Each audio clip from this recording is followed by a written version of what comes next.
An unbridled, genre-hopping acid trip that defies categorization. Welcome to Films You Never Heard of.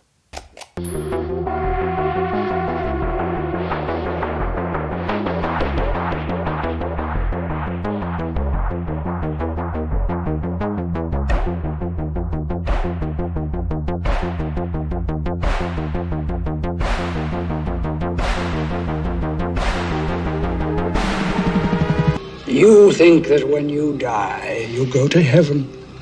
You come to us.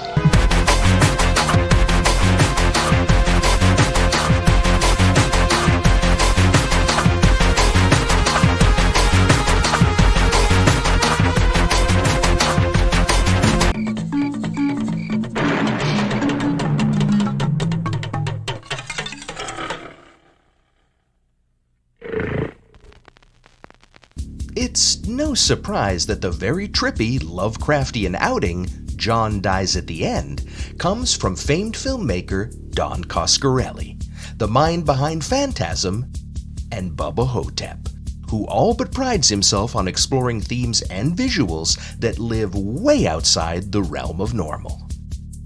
But this one goes even beyond that, creating an askew world that's deliciously off balance and wonderfully insane. Unbridled Coscarelli is a sight to behold. All involving a living black-colored drug known as soy sauce, the film, just in terms of sheer story complexity, is almost impossible to describe here. Plus, nothing will and should prepare you for the wild, unpredictable ride the film joyfully takes the viewer on. I can, however, give you an overview of the characters that inhabit this crazy piece of celluloid. John and David, played by Rob Mays and Chase Williamson, are two college dropouts with some serious destiny ahead of them. We must be in an alternate universe of some kind. A little inquisitive journalism in the form of Paul Giamatti's Arnie Blonstone. What the hell, Mr. Wong? Some ass-kicking psychic prowess via Clancy Brown's Dr. Albert Marconi. And even a little reality check a la the sassy Glenn Turman as a hard-nosed detective.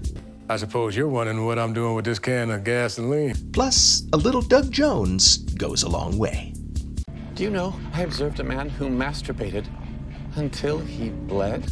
If you're a fan of Don Coscarelli and his twisted visions, like I am, your ship has come in.